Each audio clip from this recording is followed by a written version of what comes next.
Bitcoin smashed a new all-time high, and a lot of us are probably wondering, wait, if it's already hitting $117,000, doesn't that mean that this bull market is almost over? Well, it is, but I have some good news. I still think that there is a lot of gas left in the tank, according to this one chart on Glassnode. But this chart alone, man, this is great. I'm super pumped about this chart. Can't you tell? This is 2014 to 2018. Check this out.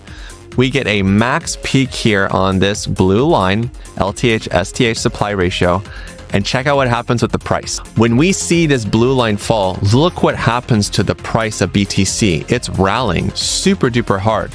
Now, there are moments where we start to see it move back up because there's a change of hands, I guess you could say. But look, when it starts to fall even more, especially when it's basically moving straight down, is when we are about to go parabolic in price.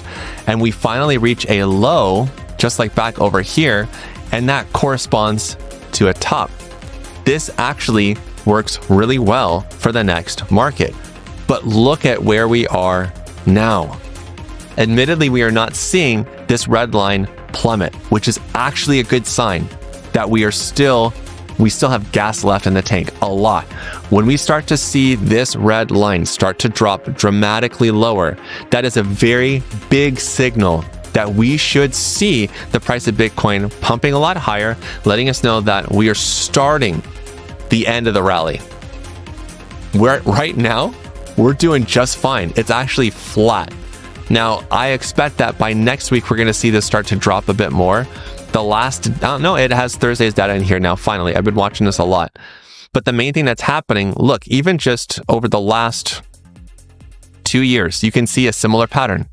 See, green is increasing, and then it decreases. And as soon as it starts to decrease, we see a big increase in price. Green increased, not as much as before, but it's decreasing, and we're seeing an increase in price. The biggest sign that I can see from this is that we actually should be moving up higher and harder, which is extremely odd given the fact that usually over the summer months, BTC is usually chopping sideways.